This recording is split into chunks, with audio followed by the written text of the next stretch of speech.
that is Prague done. We have a 4-hour and 20-minute drive today, which is not going to be. I don't know what what's the Czech wilderness like. We're driving mostly through Czech, and then we're kind of dipping into, I think, Austria, and then we end up in Salzburg, which is Salzburg Germany or Austria? I actually don't know. Today is mostly a driving day, and we'll see if anything crops up, and if there's anywhere to like stop and get photos along the way, then of course we will. The idea was to drive from Prague to Salzburg, which is 4 hours and 26 minutes, around 320 kilometers. But during the trip I decided that it would make more sense to full send to Innsbruck, which was another 200 kilometers from Salzburg. The reason I chose to do that was because yes, it meant a very long day of driving in about 8 hours, but it meant that I'd be closer to the shoot location than I was going to be in the next couple of days. So it meant that I would gain an extra day of shooting rather than losing one. Let's see if we can fit down here. I'm holding it because I look really stupid holding this, but okay, so we've arrived at our hotel. Well, I say hotel, apartment. We're here. I don't know what we're doing for the rest of the day, but we're here. Now, there isn't too many long days like this. I think, aside from when I have to go back up north towards the UK, I don't think there's another long drive like this.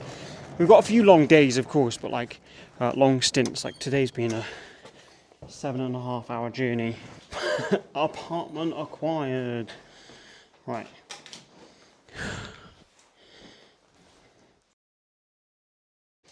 Okay, well, the point of these videos is to kind of show you the whole trip really. And yesterday, after a very long day of driving, I was pretty done. So I ended up just having some food and going to sleep. I'm gonna have some breakfast, and then we're moving basically straight away from here. We only stayed here for one night in Innsbruck. We're going straight from here to the next place, where it is daytime and it's only an hour and a half away. So fingers crossed I'll be able to get some photos in this video. We're on the ground floor in the next one, so no lifts. Yay! Oh dear. I think by the end of this trip I'm going to be all hoteled out. You'll just see where I am and try and point it at me. I mean, there's no point pointing at you because you didn't save the photos anyway, Sam. Previous Sam, where are the photos? I don't know where they are, so it's fair enough telling Roxanne to record you, but if you're not going to save the photos, what's the point of recording yourself? So actually coming out of the hotel... Coming out of the hotel what? What? We can't see anything. We just see you pointing a camera towards the car. I haven't got a CPL on this, but I've only got... We don't have CPLs on the photos either, because we don't see any photos, because there are no photos, because you didn't save the photos. I mean, actually, it doesn't look too bad. At the right angle, it actually looks pretty good. No, you're right. It doesn't look too bad. It actually looks categorically terrible, because there is no photos. I mean, I can't express enough. We'll take your word for it, previous Sam, but I don't think that it does look that good. I actually think it looks terrible, because I can't see anything. I mean, it looks better on my head. It looks better in our heads too. Of course it looks better on our heads, because we're imagining something that doesn't exist because you didn't save the photos. I think I'm going to just move it onto the curb. Move it onto the curb. That's fine. Might be a better angle. Might be able to see the building more. A better composition, some might add. Yeah, actually with the black building, this looks pretty good. Yep, looks great. Looks marvellous. Just got to make sure I don't get run over. I mean, you could get run over, because it would be the same as what we have now. Nothing. Zero. Zilch. Dead. Oh, I wish I had a CPL filter for this camera. No one cares. I'm at 400th of a second, ISO 200 f4, which is the base f-stop for this camera. Cool. At least we know the settings. So, there we go. If you're not sure how to take a photo of nothing, those are the settings you need. But it's just about utilizing, like, typically what you'd do is you'd come to a location like this and you end up just going, right, okay, let's get on the road, let's leave, let's jump in the car, off we go. But actually, if you just take a second when you're leaving, it's quite a nice building, and I've got some nice photos. No, you didn't. So, yeah, there's that. So, on to the next spot. Which I did keep the photos for. So, from the same SD card. Not sure how I lost them, but there we go. Luckily, the trip from Innsbruck to Bzano wasn't actually too painful. It was only about 2 hours of driving, and when we arrived, we were actually able to check in pretty quickly, which meant that I could have the entire day to sort myself out and maybe do some photos.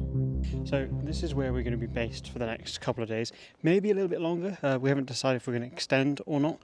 The car looks quite pretty sitting in there, and then this is the beautiful view of the city, well, town that we're staying in, and we're using this as a base basically. So each day we'll go out to a select amount of locations and go from there, basically shooting from sunrise to sunset. I might get a photo actually of the car just in there, because that looks quite nice, just perched in there. So I might get that in just a minute. But first things first is two things. Well, food and tea is very important, you know, being that I'm stereotypically British. And then kind of have a little bit of a plan and go from there. I think what I want to do is go and recce one of the spaces that I want to go tomorrow to see what gear I want to take. So we have got the rest of the day. So I think I'm probably going to do that.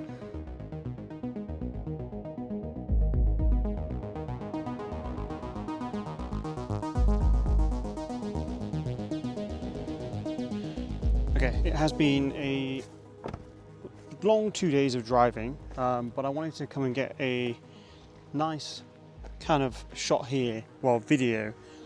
There's this nice kind of, I don't know if you can kind of see it on this lens, but the idea is I'm going to pull off from here, go down here. Roxanne is going to be stood where I am, but the camera is going to be locked off, and I'm going to get a shot of me coming down that road at 150mm. And then on the other side, there's another frame where I'm going to get a similar thing of coming down that road towards me. It's a nice example of a van coming down. And I'm going to get Roxanne stand there again with the monopod, like 150mm, looking down that road as the car kind of comes down towards me. And then I might try and get some photos here in a minute. But if you want to see the results of that, stay tuned for the next video, which is tomorrow. So subscribe, notification bell, all of that good stuff. And I just want to finish this video by saying, a lot of the times when you're doing these types of shoots, or you're going up the mountains, you want to know if there's any fresh snowfall or anything like that.